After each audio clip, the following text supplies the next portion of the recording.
Welcome to the Gray Area Podcast presented by Aura. My name is Kevin Gray, Mavericks pre- and post-game host on 97.1 The Freak. Appreciate you listening to the Gray Area. Wherever you get your podcast for free, give it a 5-star rating and write a review for it while you're there. You can download it on Apple Podcasts, Spotify, and wherever you get your podcast for free. And if you're watching this on my YouTube channel, at Kevin Gray Sports, like, comment, subscribe to Kevin Gray Sports, and you can follow me on Twitter at the same, at Kevin Gray Sports. On today's episode of the Gray Area, are the Cowboys all in or going with less? The Mavericks have their most important road trip of the season, and is Deion already trying to turn the 2025 NFL draft on its head? But first, I don't know what to do here. I'm confused on one hand, but upset on the other, where I'm trying to turn over some new leaves in my life, where I'm not trying to do necessarily recreational anger these days, meaning I don't do brackets anymore. Shout out to the NCAA tournament for a really nice weekend of college basketball as we get ready for the Sweet 16 a little bit later on this week. So I've been able to enjoy the tournament in a way that didn't necessarily have to, and I've chosen to enjoy it.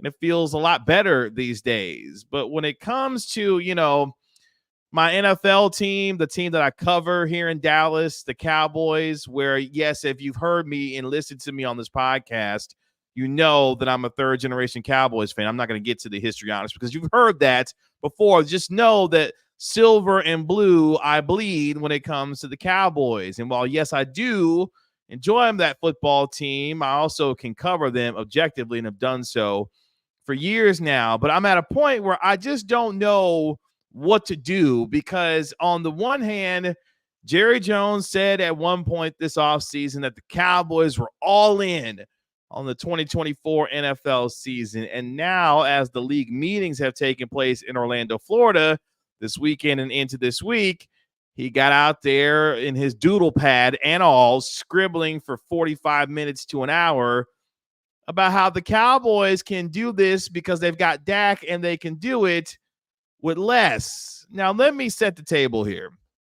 Cowboys have won 36 games over the last 3 seasons, 12-5 each of the last 3 years. Last year got destroyed by Jordan Love and the Green Bay Packers in the wild card round at AT&T Stadium, leaving us to an offseason full of questions about what this team is actually trying to do moving forward. Then they lose Tyron Smith. They cut Michael Gallup. Leighton Vander Esch has to be forced into retirement due to medical issues.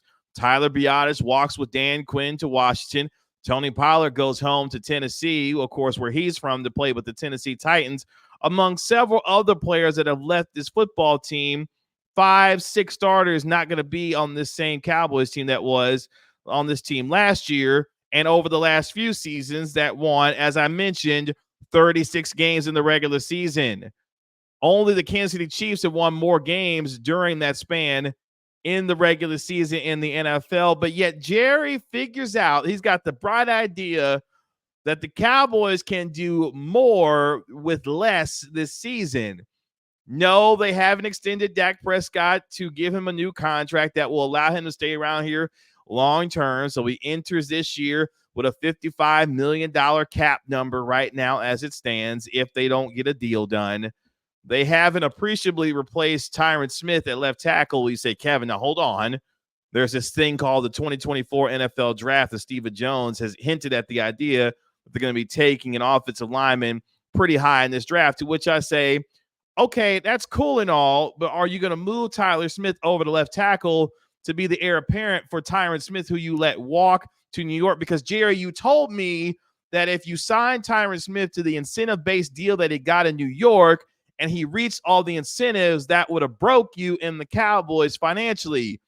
To which I say, let's put a pin in that for a second. That's a really good thing. If Tyron Smith had made the incentives that he got in the New York Jets deal, that means he's healthy and playing at an all-pro level. Oh, that's right. At the all-pro level that he played this past season, after all the years that, yes, he had dealt with injury, but more importantly, had gained himself another all-pro season after playing on a contract that he helped reduce to make it more financially flexible for you and your football team. But yeah, here we are Tyron Smith's contract would have been just a little too much and a little too rich for the Jerry Jones's blood. And now he says this team can do more with less, and with Dak, they can achieve that this year. And I don't know what to make of any of that. And for folks who have reacted on social media accordingly, they are tired of Jerry Jones talking. They're tired of Stephen Jones talking. Why do they continue to put a microphone or a camera or whatever in front of Jerry's face, and he continues to talk and say the things? Because every time he opens up his mouth, it appears he's lying. Jerry Jones is smart enough to know that when he talks about his Cowboys, something is going to be said or written or tweeted or otherwise that will draw a headline. And this particular one saying we have an opportunity to be able to do more with less. Now, last year, the whole idea, the whole mantra for the Cowboys was carpe omnia, seize everything. I can already see the t-shirt now saying do more with less. And it's funny because Jerry Jones several years ago, shout out to my guy David Hellman of Fox Sports, who pointed this out, basically said in so many words, look, you pay for what you get. When I've been able to go in and be able to spend for what things are worth, I got my money's worth out of them. When I purchased them for a bargain, that's the standard at which I got. I'm obviously paraphrasing here. But the point being, you get what you pay for. So the question that I have for Cowboys fans or people who love and watch the Cowboys like myself and also cover the team is, how do the Cowboys think in the year of our Lord, 2024, that they're going to win a Super Bowl without having replaced appreciably the players that they've lost? Yes, Tyron Smith, namely, playing a first-place schedule that sees not one, not two, not three, not four, not five, not six, not seven, 8 playoff teams on their schedule, with a head coach in the final year of his deal and with a quarterback who doesn't necessarily have a contract extension, which expectations are he will get one done. But the point being, it ain't done right now. And think that they are in a better position now to win a Super Bowl than what they were when they stepped off the field against the Green Bay Packers in the wild card game, to which folks have come back at me and said on Twitter, Kevin, what you talking about? Because those dudes who have been gone and who have left the team, if they weren't good enough to help the Cowboys win, why should we be crying about the idea that they're not here anymore? Because I throw this question back at you. Do you trust Jerry and Stephen Jones to replace the guys adequately that have left here to put the Cowboys in a better position to get back to what they were, to achieve what they haven't in nearly 30 years? To me, the answer right now, obviously, is no. My whole Bugs Bunny no face. But here's what really bothers me, and the crux of the matter when it comes to me and the Cowboys and this toxic relationship, Chris Arnold, that I have with this franchise. Jerry, for a long time, has positioned himself, of course, as the czar and the one that runs this team. He is the face that runs the place, AJ Styles, when it comes to the Dallas Cowboys, and there's no question about any of that. And while Steven, yes, has taken much more of a leadership role as the years have gone on, as the man that runs the cap and does the decisions when it comes to who and who isn't signing here, it's amazing to me that Jerry Jones can get out here and say the things he does and doesn't think that we aren't paying attention or have a little bit of nuance and understanding about what's really going on here. And I've tried to help us all out here about what the Cowboys may be actually engaging in here. Their salary cap broke. If you tell me that you couldn't afford a $6.5 million base guaranteed salary for Tyron Smith because you were afraid that a guy who hadn't played a full season since 2015 was going to break you because he reached the incentives, I have real questions about what you're actually able to do here. Because here's the thing. For Jerry Jones and all the words that he spews, for all the success that he's allowed the Dallas Cowboys to be as a marketing machine and as a bastion of success when it comes to money being pumped into the NFL and the way that the business for the Cowboys booms every single year with the valuation of the franchise rising every single year, I'm amazed at the delusional arrogance that this owner provides us each and every time he opens up his mouth. Because what team have you ever looked at in today's modern NFL and think that they could do more with less unless they had the best player in the sport, Patrick Mahomes, running around with the Kansas City Chiefs. And even the Chiefs knew that they had to bring back Chris Jones, because in order to win a championship, you have to have talented football players. To which you say, Kevin, hold on.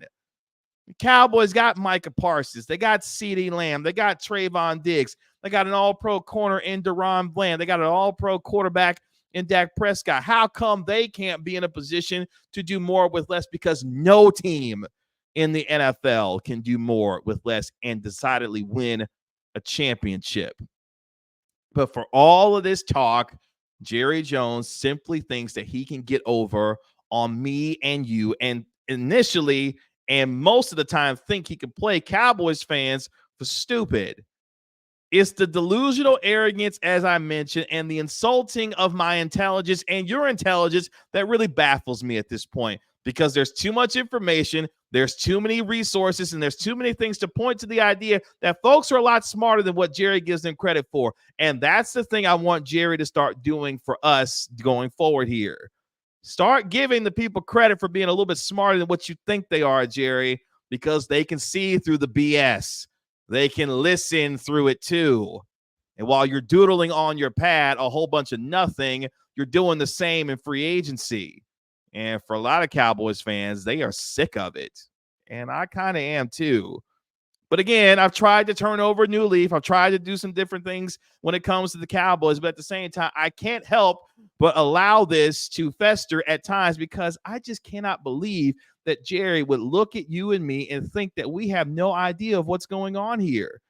Whether you think it's a soft rebuild or the Cowboys are taking an intentional step back in 2024 in order to reset themselves for 2025, to which I say, good luck with that, because the Cowboys have shown that QB purgatory isn't a thing that they can handle well. Because if you remember the years between Troy Aikman and Tony Romo and how bad that was, let the Cowboys try to think that they can do that with Dak Prescott and letting him walk unfettered into free agency at the end of the 2024 NFL season, and see how that works out for them. So no matter what the plan is, by the way, which none of us really know at this point, because yes, we are over 2 weeks in the free agency, and the Cowboys have signed a grand total of one outside free agent. And will you say, Kevin, you got to wait for the NFL draft in late April. You've got to wait for some additional players to be released, when the post-June 1 cuts happen, for them to be maybe some additional players available. To which I say, when have the Cowboys ever really played in that free agency market? Yes, in the first couple of weeks, but when they've tried to play in it, it hasn't necessarily gone well for them. To which you say, well, Kevin, maybe that's why they aren't doing much of anything, because when they do try and do it, it doesn't work.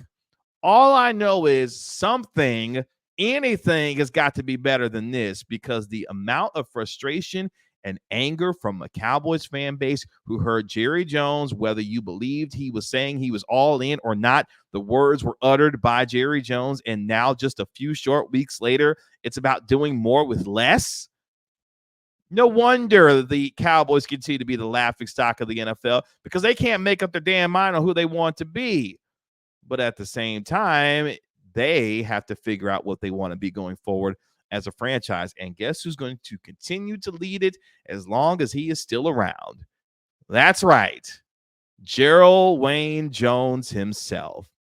You say, Kevin, aren't you tired of banging on the Cowboys? Aren't you tired of being upset and doing the recreational anger thing that you said that you weren't trying to do? Yeah, I kind of am. But at the same time, this is why I have these therapy sessions with you. It's because there's a level of frustration and anger, and yet at times a necessary need for nuance to ensure that you and I are on the same page when it comes to our ire being put toward Jerry Jones and the Dallas Cowboys for the lack of creativity and ingenuity that they have when it comes to building this franchise. Because I can't believe now, for going on 12 years, that they've been scared of free agency because of a contract that they signed with Brandon Carr for $50 million, who was a pretty damn good football player, but didn't necessarily live up to the heightened expectations that the contract that they signed for him were. And that has scared them off from major free agency really ever since. And this should be the biggest sign of all of this.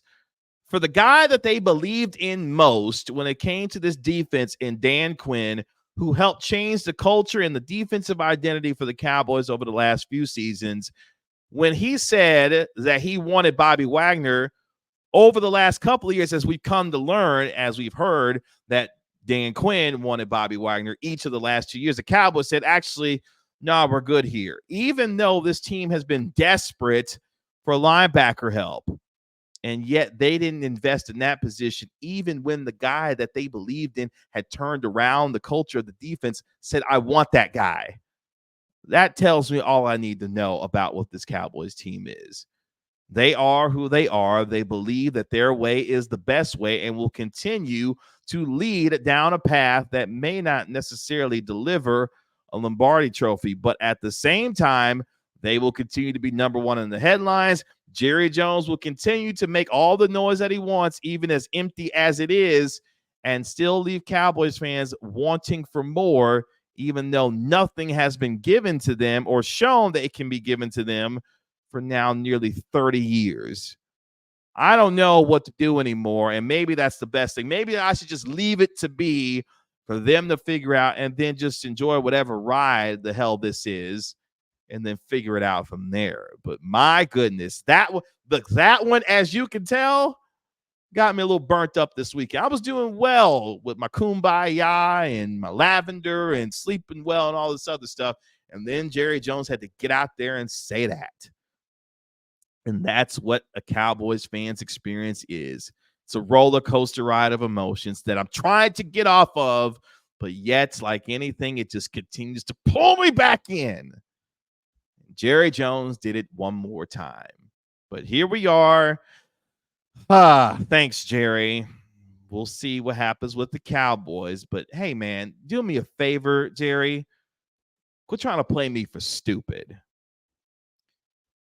The Dallas Mavericks get ready for their most consequential road trip of the NBA season as they get ready for a 5-game road trip that begins on Monday against the Utah Jazz and a couple of games against the Sacramento Kings, where they have a chance to get themselves into the top 6 of the Western Conference. For the Mavericks, it's an opportunity for them to be able to get themselves as a team that has now gone 7 of 8 in terms of wins and are a season high 12 games above 500. If the Mavericks got the Cowboys on the brain, clearly. If the Mavericks can find a way to get maybe a 3-2 road trip or get themselves even a 4-1 road trip, they'll be in a really good spot to be able to finish top 6 in the West. And it's amazing to me because this team is 15-6 in their last 21 games, top 5 in offensive rating, top 10, yes, boys and girls, in defensive rating. And the marriage between Luka Doncic and Kyrie Irving continues to be on full display, where we may consider them the most dangerous or dynamic or whatever you want to call them duo in the league. And shout out to my guy Mark Stein over the weekend, who had a tremendous piece detailing how comfortable the Mavericks have made Kyrie Irving since joining Dallas, and sources telling him that there's a obvious fondness between the two superstars as they continue to navigate this thing from the Mavericks. And for Jason Kidd, who just a few weeks ago I was ready to run out the door, give him credit for being able to help turn this thing around, because if you look at the 21-game profile of the Mavericks, a team that had won 7 straight at one point, then lost 5 of 6, and then now has won 7 of their last 8 games, including 3 in a row heading into the game on Monday against Utah as we record this here, with a chance to finish top 6 in the West and maybe get 50 wins on the year. Yeah, this team has turned it around quite a bit, but this road trip will tell me a lot more about what I believe the Mavericks should be, and that's a team that has found a way to be much more physical and, more importantly, dominate teams in the paint and on the glass. They're rebounding the ball, especially on the defensive glass, at a much higher rate, while they're only getting a little over 9 offensive rebounds a game.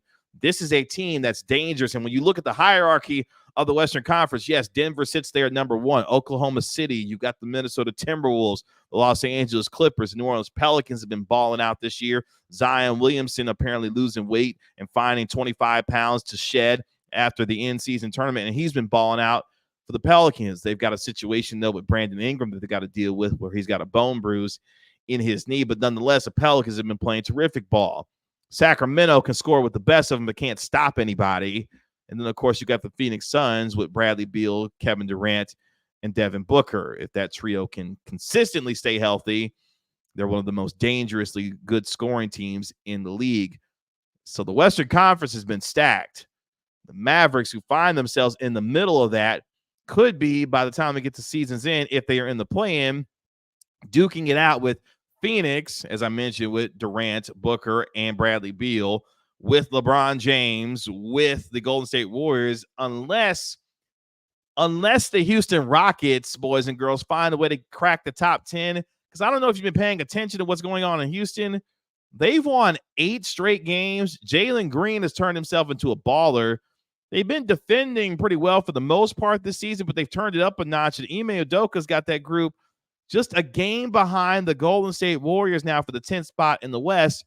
So they've got a lot to play for, as the Mavericks still have to play them as well. So things are getting interesting even in the play-in situation, because the Rockets have come on extremely strong over the last couple of weeks to where they're in position to possibly crack the top 10 of the West. This just lets you know how deep, how good, and how absurdly talented the Western Conference this year is, and the Mavericks are right in the thick of it. And when they were in the middle of losing 5 of 6, this was a team that couldn't defend to save their lives.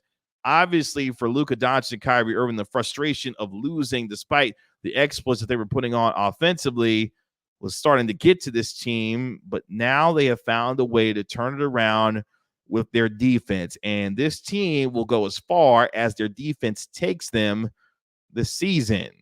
And while the three-point shooting has been horrendous as of late, if you look at their last 8 games, only shooting about 33% from downtown, which really isn't going to get it done as you get deeper into the season and obviously into the playoffs. This is a team that I think is actually growing and maturing.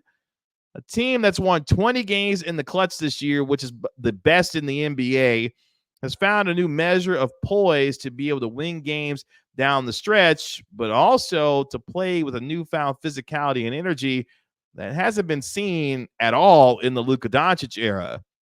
And all this on the backdrop for a 25-year-old who's going to be first-team All-NBA for the 5th consecutive year, absurdly the 5th consecutive year, and a Kyrie Irving who's playing some of his best basketball of his career and morphing into veteran leader guy, which to me is the most interesting discussion of all of this, is the fact that Kyrie Irving, now at 32 years of age, finds himself being that guy around a stabilizing force in Luka Doncic. And more importantly, as Mark Stein detailed, has got people around him where every turn that he makes, there is someone who wants the best for him and supports him, whether it's Markieff Morris, who's been a long time now teammate and friend of his, God Shamgod, who's one of the assistant coaches and a family friend for Kyrie Irving, Jason Kidd, who, of course, has been a mentor for Irving. And by the way, they share a birthday together. And now, of course, you've got Luka Doncic as his superstar teammate, and Nico Harrison, who has worked with Kyrie. Nico Harrison, the general manager of the Mavericks, who has worked with Kyrie for years when he was a part of Nike. So everything, the foundation, the stabilizing nature which the Mavericks have built is all suited for Kyrie Irving to thrive, and that he has for the Mavericks. And for Luka Doncic and company, this team has a chance and is on the verge of really making things dangerous in the Western Conference. At one point, we thought that they had announced themselves as true Western Conference contenders with the 7-game winning streak that they had that was capped off by beating Kevin Durant in the Phoenix Suns. And then they couldn't handle prosperity worth a damn and lost 5 of 6 games, but now turned it around to win 7 of 8. Just, again, gives you an idea of the streaky nature which the league operates in. Man, when you look up and down the Western Conference with Nikola Jokic and Shai Gilgeous-Alexander, Anthony Edwards, who, by the way, quick aside, is turning into one of my favorite players in the NBA.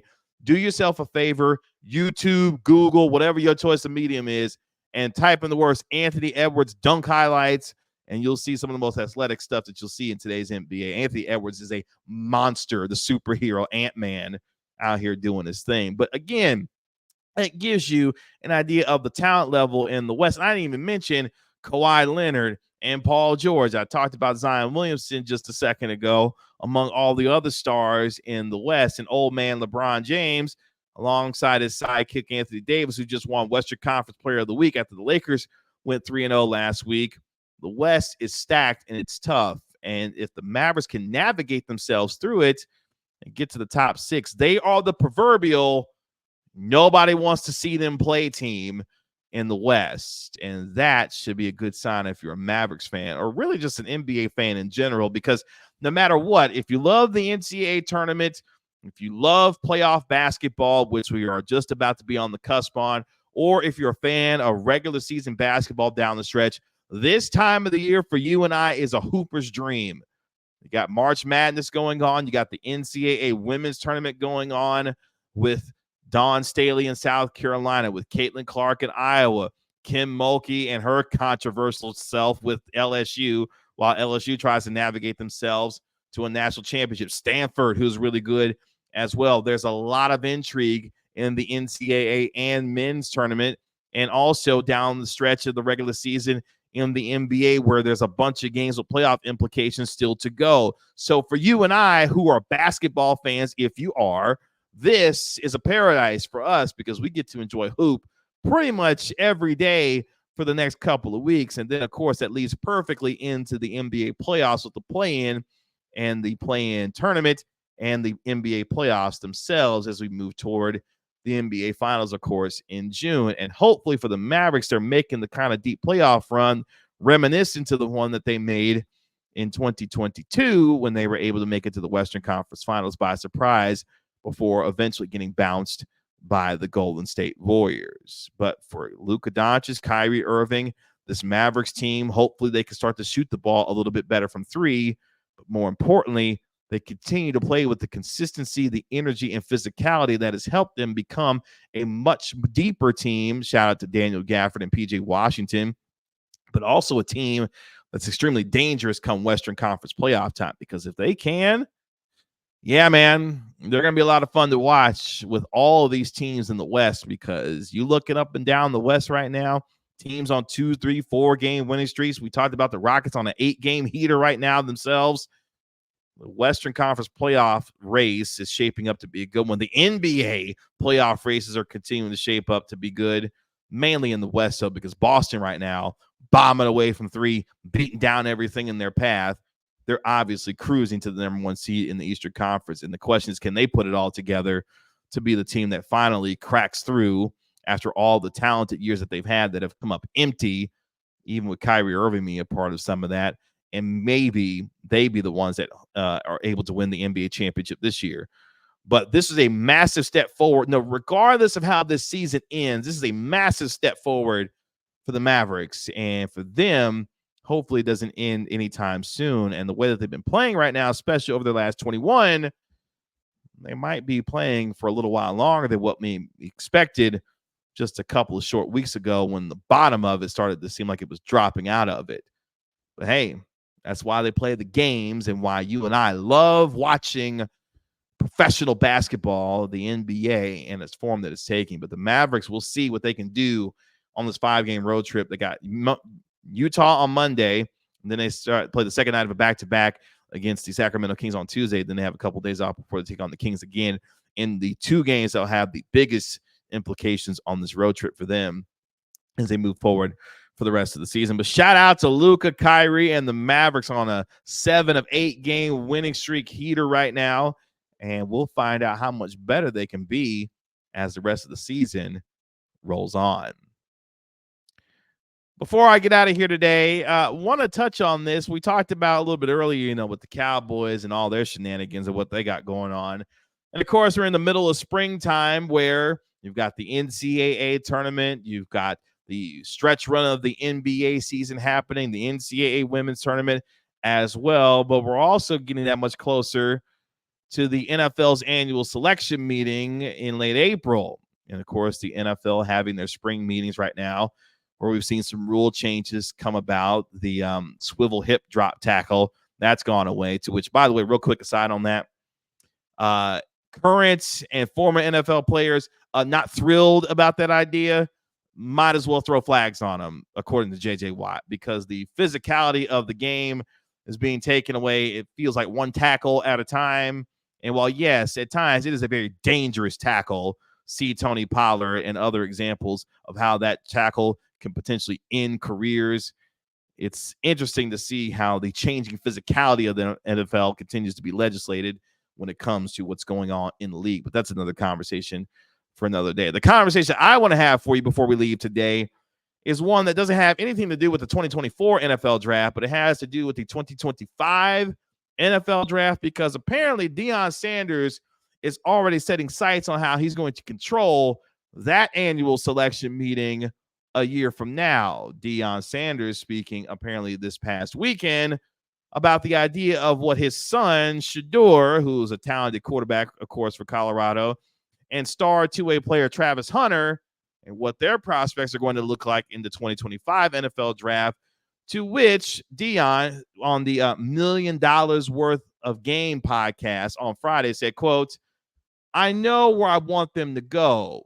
So it's certain cities that ain't going to happen. It's going to be in Eli." Now, of course, if you've paid attention, Eli is a reference to what Eli Manning did back, oh, that's right, in 2004, when he told the Chargers, who were in San Diego at the time, "I'm not playing for y'all. Y'all can get me out of here." And they found a way to get him 1 hour later to the New York Giants. And of course, the rest is history from there.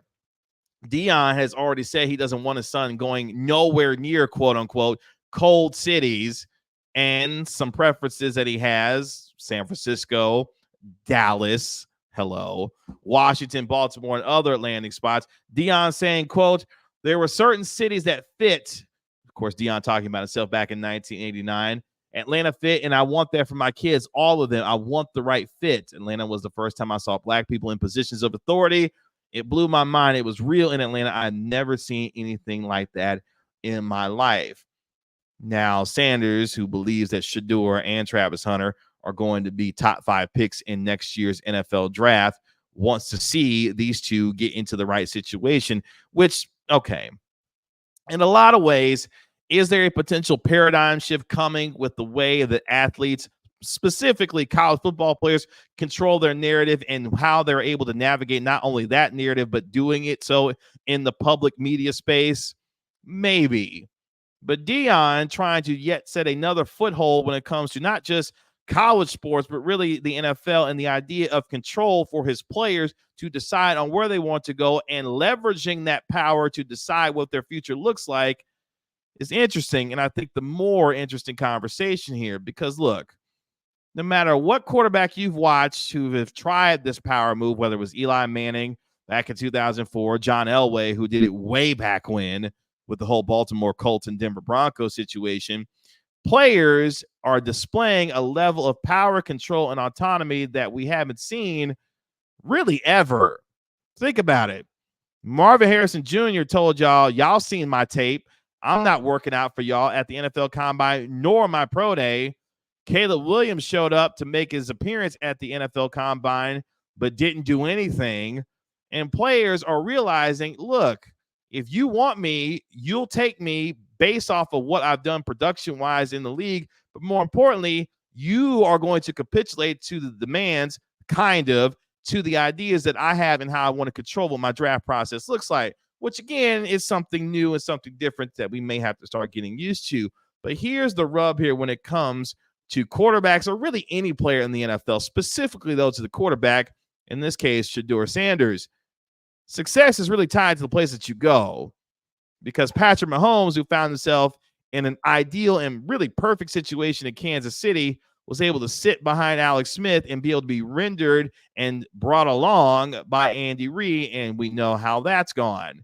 You looked at other situations for other quarterbacks who have gone to situations where they were the number 1 overall pick or otherwise, and it didn't work out for them, i.e., for example, Johnny Manziel going to the Cleveland Browns. We say, Kevin, he wasn't really a good enough quarterback to make it into the league anyway. But being drafted to Cleveland probably didn't help. When you look at other quarterbacks in any number of examples that you want to name positively, like Aaron Rodgers, for example, when he was able to go to Green Bay and sit behind Brett Favre, and then the same being able to happen for Jordan Love, being able to sit behind Aaron Rodgers in Green Bay to ultimately be successful. You see, I'm tying this into Dallas here. That works out. Or if you're Zach Wilson and you go to a situation in New York with the Jets, it doesn't necessarily work out because your situation isn't designed for you to be able to be successful. And then you have to bring in an Aaron Rodgers to supplant you to then take over your job. Yeah, you see where I'm going here. Location, location, location, people, is what matters, especially for quarterbacks. And Deion sees the writing and said, look, man, I don't want my quarterback going into a situation where, number one, it's cold, because who wants that? But number two, is it set up for him to ultimately be successful? Because you only get one shot at this if you're a college athlete having an opportunity to go to the pros. And there's only so many of those athletes that have that opportunity. And if Deion feels like he can help leverage the control and power for his son or his star player in Travis Hunter to be able to go to ideal situations that allows him to be the most successful, I'm all here for it. I'm already one of the ones that doesn't feel like the draft is a necessary mechanism anyway, because why should teams be rewarded for being the worst in the league and forcing individuals into situations, one, where they may not thrive, but two, may not ultimately be successful despite the fact that a team is in position to draft them? Because if you were bad enough to be the number one pick, why should your situation be ideal for that player to go and try and fix it if they don't want to be there? But at the same time, that's what the draft is. You get selected by the team. Hopefully it works out for you, and then you move on from there. But for Deion, he sees the opportunity to maybe shift the power dynamic here. And over the course of the next year, because Shedeur is a baller. We saw how well he played for the most part with Colorado this past year. And if his offensive line was worth a damn and had protected him, he would have probably had even bigger numbers. And Travis Hunter is one of the best athletes in college football, a two-way star at receiver and corner, has a chance to be a generational prospect with his athleticism and his natural ability to catch the ball. And we've seen how much of a tremendous football player that he is. But even before then, as we mentioned with Marvin Harrison Jr., Caleb Williams, and others, these guys see opportunities to be able to decide how their future looks.